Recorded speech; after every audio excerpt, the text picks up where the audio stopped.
When the billionaire Ryan Blake rushed to the hospital to visit his sick mother, he never expected to see the one thing that would destroy every truth he believed in.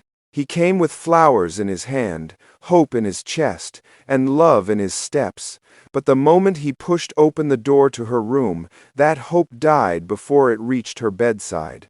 His mother, Alice Blake, the woman who raised him with nothing but strength and faith, was supposed to be resting, healing, fighting her sickness with the help of the nurses around her.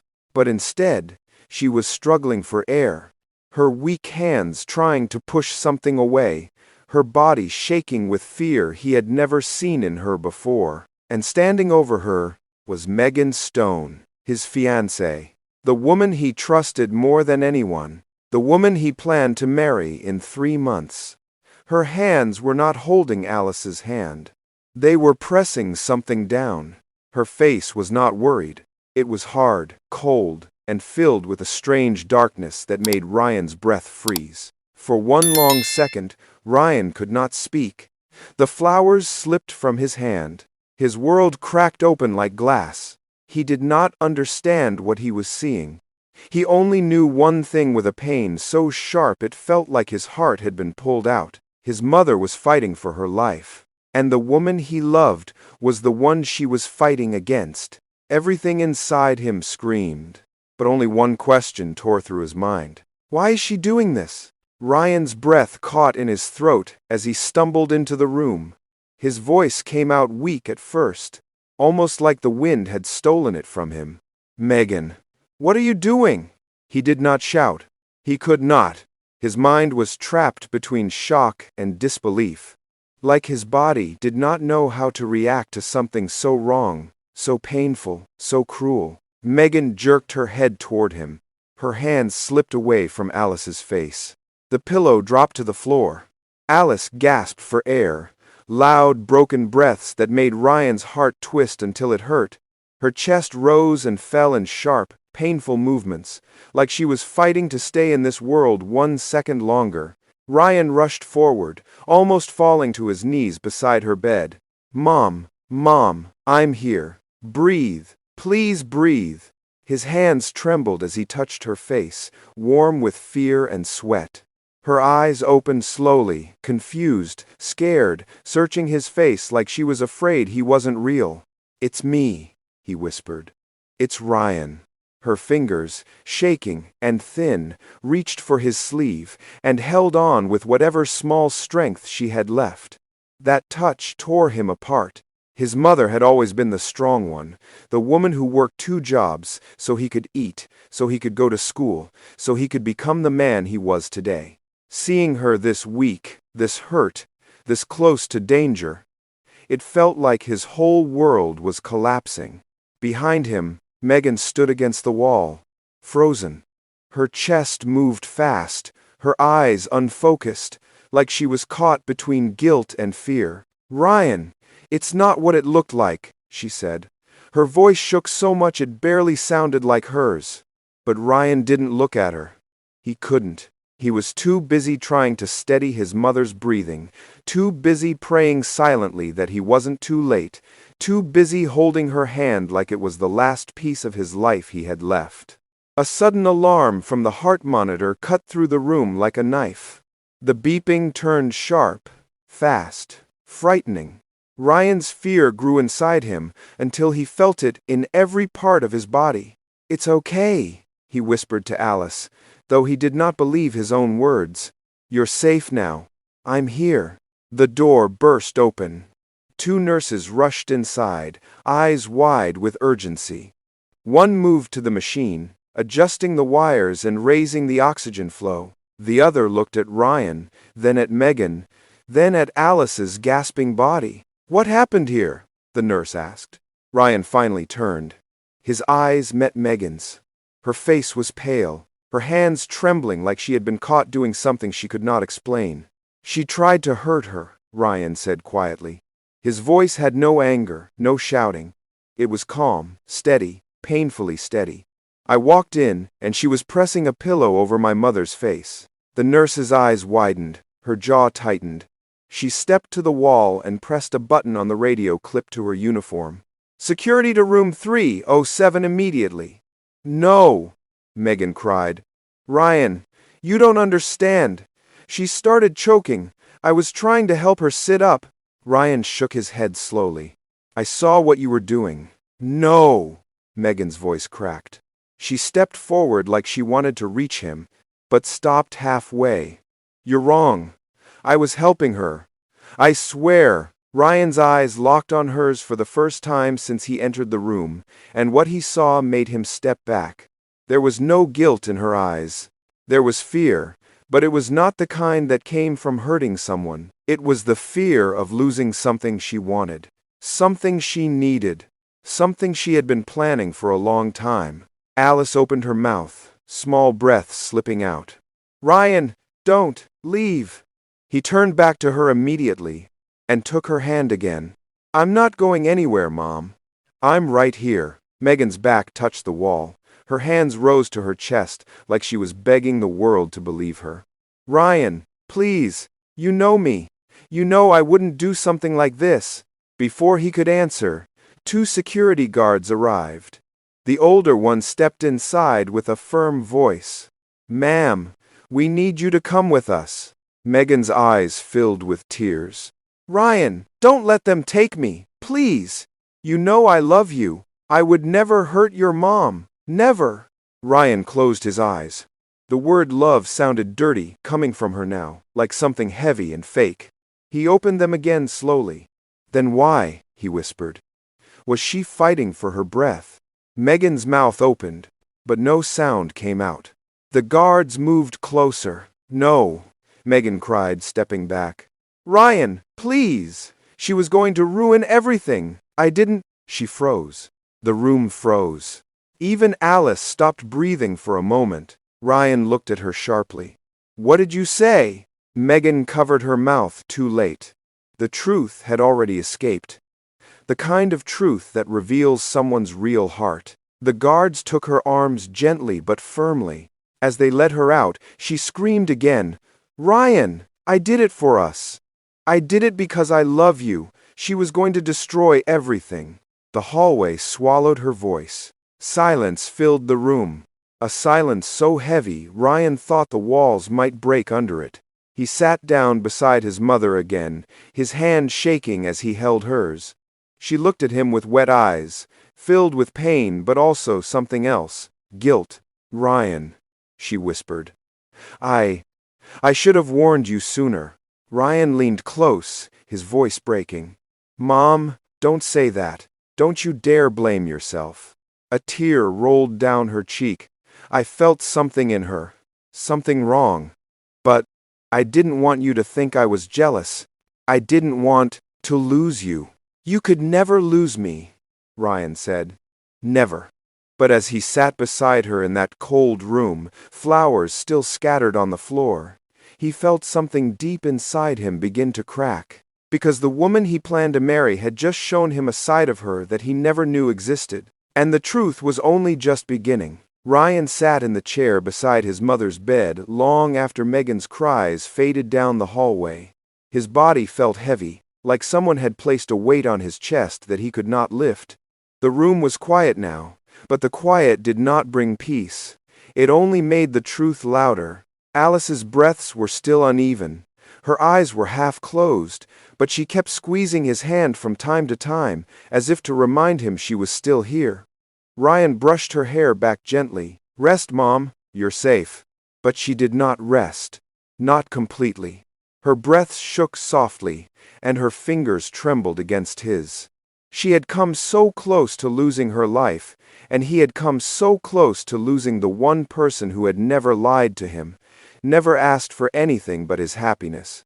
Suddenly, the door opened again.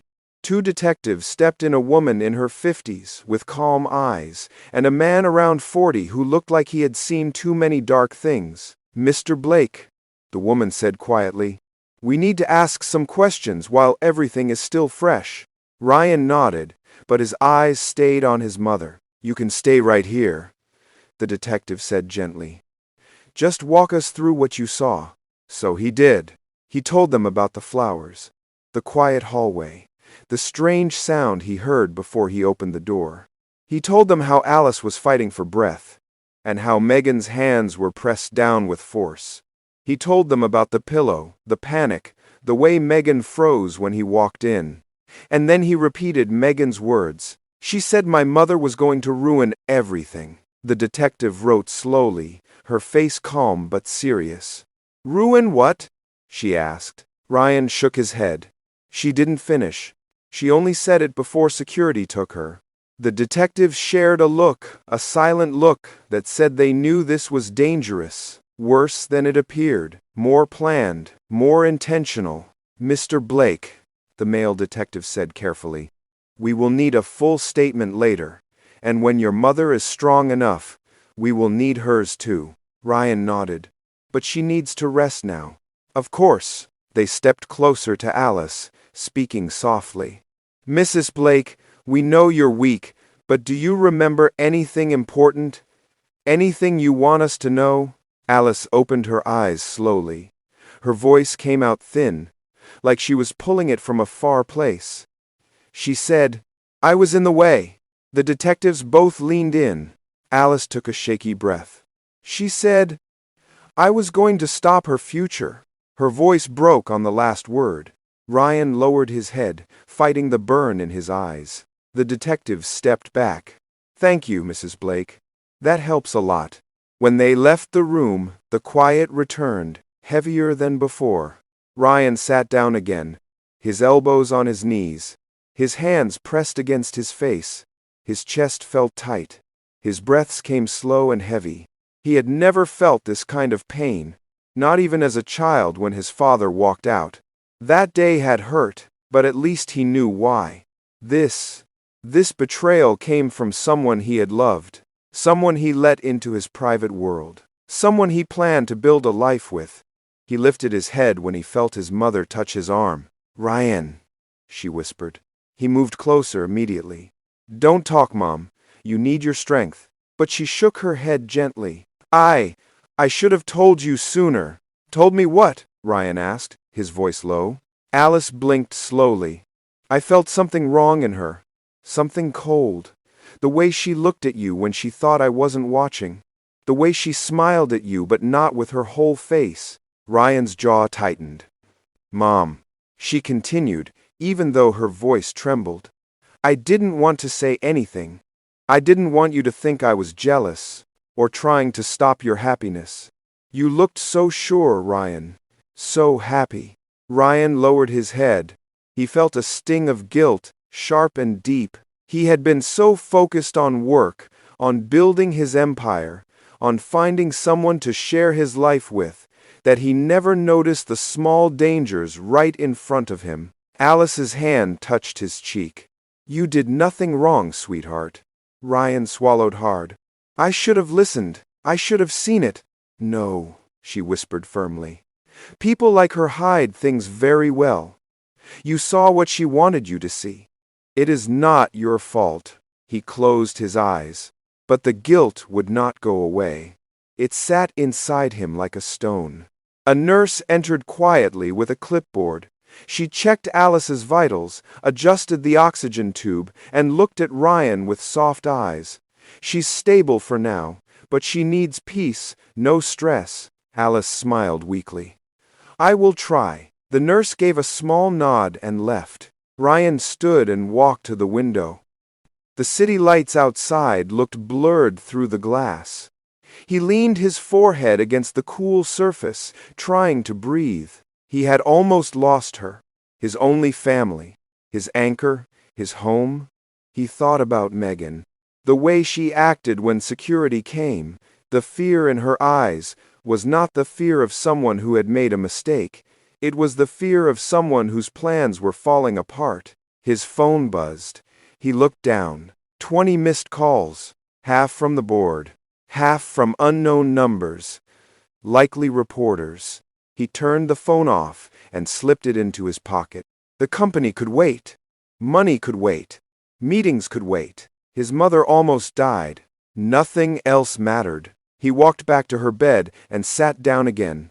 Alice opened her eyes, half smiling even though she was exhausted. You're not going to work tomorrow, she whispered. Ryan shook his head.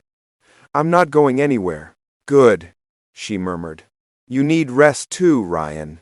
He didn't argue.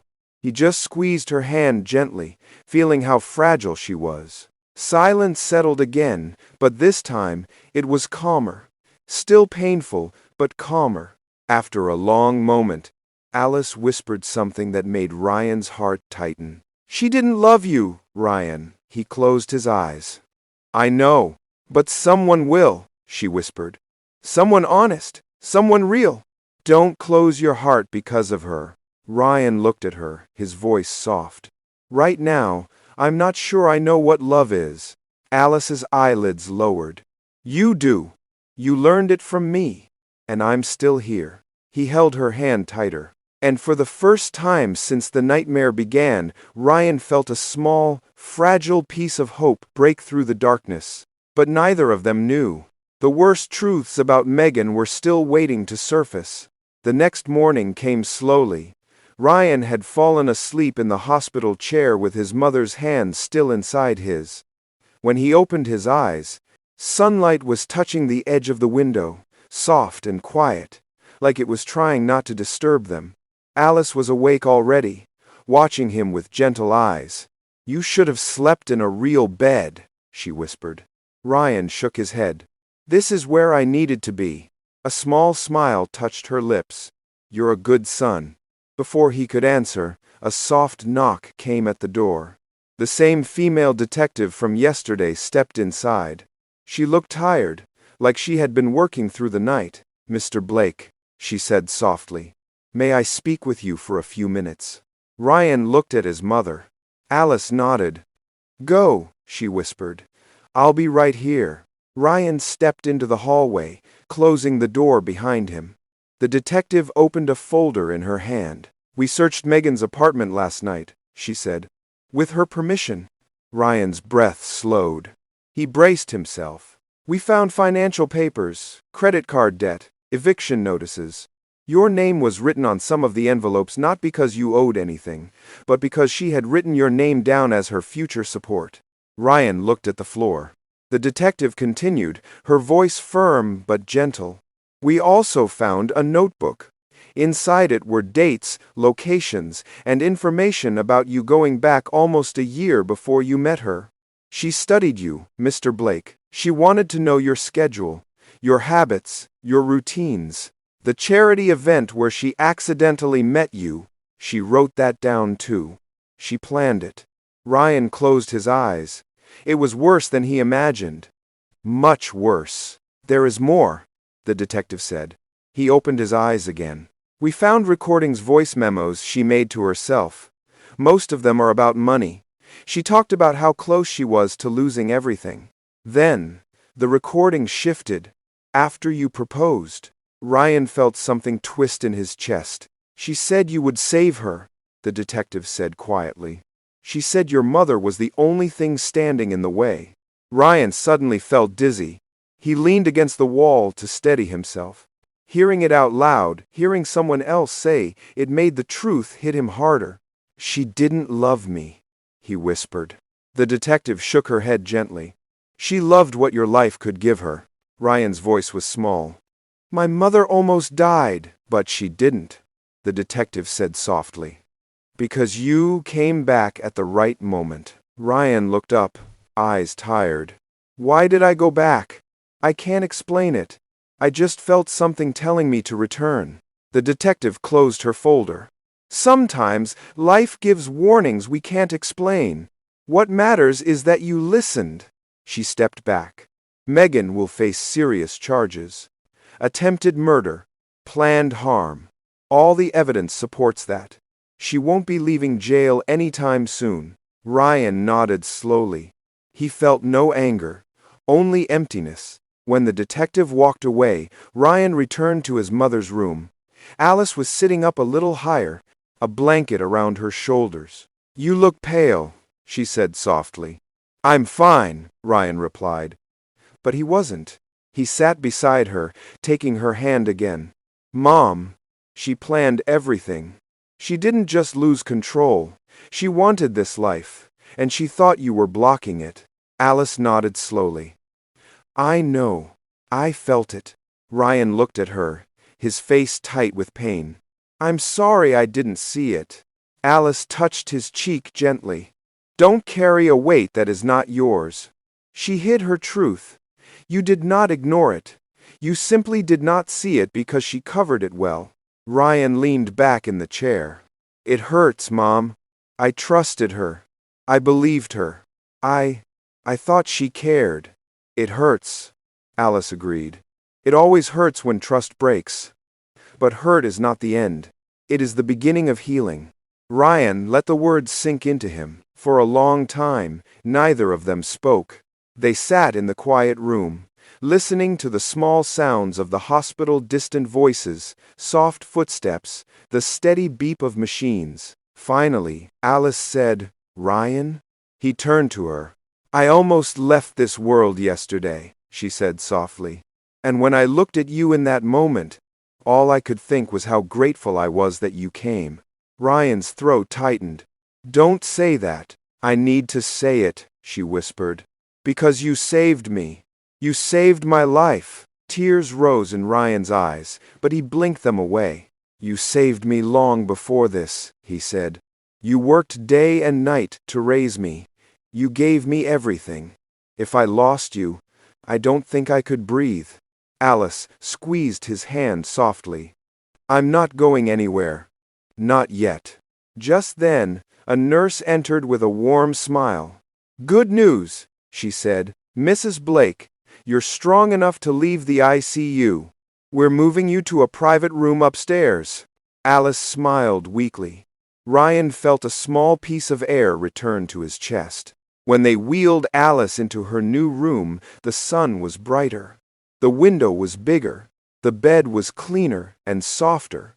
It felt like a second chance. Ryan stayed with her through lunch, through the nurse's checks, through the soft afternoon light. When she fell asleep, he stepped onto the balcony outside the room. The wind touched his face gently. For the first time since the nightmare began, he allowed himself to cry. Not loud, not wild. Just quiet tears falling down his cheeks as he looked at the city below. He cried for the mother he almost lost. He cried for the man he used to be. He cried for the lie he believed in, the future that was never real. But when the tears stopped, he felt lighter. He walked back into the room and sat beside Alice again. When she opened her eyes, he smiled softly. Mom, he whispered. Can I tell you something? Yes, she said.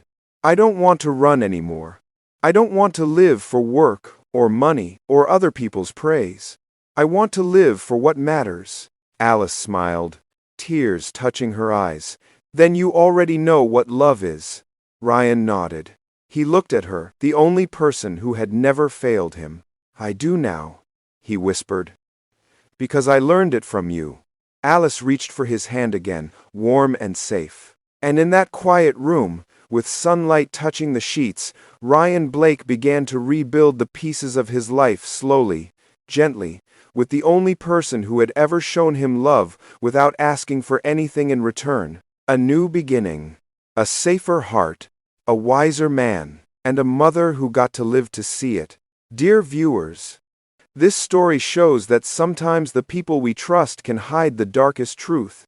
Ryan walked into that hospital thinking he was visiting his sick mother, but instead he found the truth that saved her life and opened his eyes. Pain is never easy, but it often reveals who truly loves us and who only came for what they could take. If this story touched your heart, tell me in the comments what lesson you learned and where you are watching from. Remember, real love protects, real love brings peace, and real love never puts your life at risk. Please like, share, and subscribe for more emotional stories. And if you want more powerful stories like this, comment more stories so you can receive the next one first. Thank you for watching, and stay blessed.